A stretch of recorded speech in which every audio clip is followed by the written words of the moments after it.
I got 1, 2, 3, 4, 5, 6, 7, 8 M's in my bank account. Yeah, in my bank account. Yeah, in my bank. Walumaa guyyaa har'aa gabaa gurraachaa yookiin black marketii haala ittiin oolee kan biyyoota arabaa adda addaa keessa jiran kan waliin ilaallu ta'a. Qimamoonni mana madaamee keessa jirtan gara gabaa gurraachatiin yookiin black marketiidhaan warri ergachuu barbaadan chaalaanii kana keessa seenuudhaan biyyee jirtan hunda keessaa argachuu dandeessu. Jaalatamtoota fi kabajamtoota hordoftoota kayyiseetu kan taatan hunduma keessanii bakka jirtanitti nageenya koo kan jaalalaa isin bira haa ga'u isiniin jecha egaa har'a viidiyoo addaa qabadeen isiniif dhiyaadhee jira.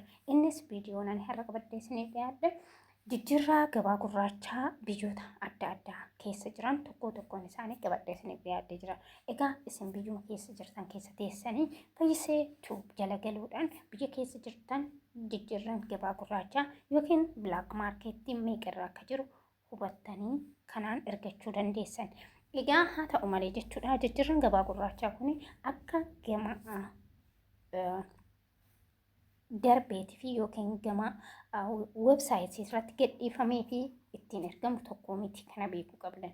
Fakkeenyaaf gara biyya uuman keessatti yoo gara websaayitii irratti gadhiifame 486 qabxii takka 0 kan ta'u ta'e kan ergamu 460 yookiin 465 68 jechuudha. Ani kan akka biyya keessa jirtan isinitti himaa jira.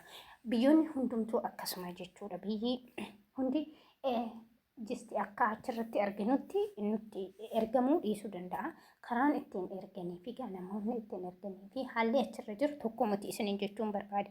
Fakkeenyaaf namni tokko websaayitii irratti kanatu gadhiifamee akkamittiin kanaan nuun taane yoo jettan dogongora isiniin jechuu barbaade tanan akka kana hubattani. Egaa biyyoon ani har'a qabadhe isiniif dhiyaadhe Ameerikaa doolaarii, Chaayinaa yuubii, Turkiyaan niiraa, akkasumas Imaraat dinaar, Diraam, Kuwait dinaar, Qatar riyaal, Oman riyaal, Joordaan joob, Saawudii riyaal, Awustiraaliyaa dinaar kanneen tokkoon isaanii meeqan akka oole isinittan hima. Hanga dhuma viidiyoo kiyyaatitti na wajjin tura.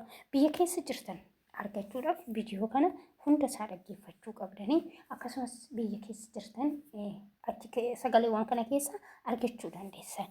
Okay, oolamaan guyyaa har'aa Ameerikaa doolaariin tokko gara gabaa gurraachatiin 186 qabxii 47 oolee jechuudha akka Itoophiyaatitti.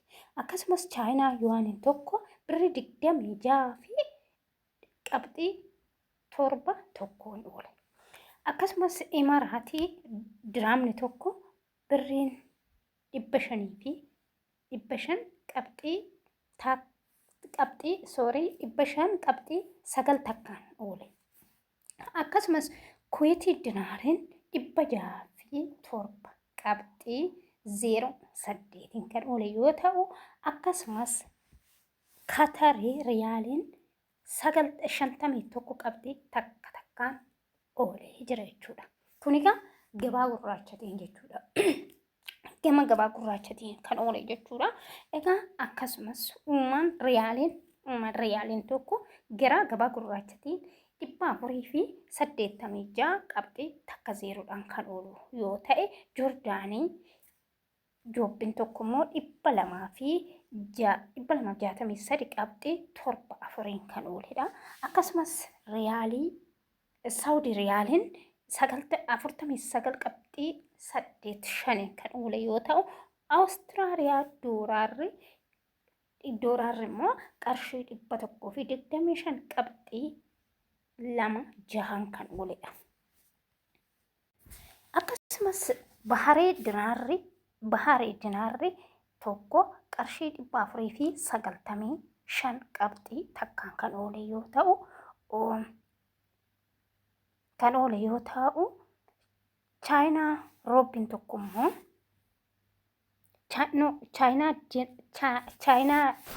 Money, come to me. By the spell I set myself free. I release all. Egaa biyyoonni ani har'a qabadhee isiniif dhiyaadhe kanneenuma kana guyyaa biraa immoo guyyaarran haala gabaa gurraacha itti oolu biyyoota dabalataa biyyoota arabaa guutuu isaa jechuudha.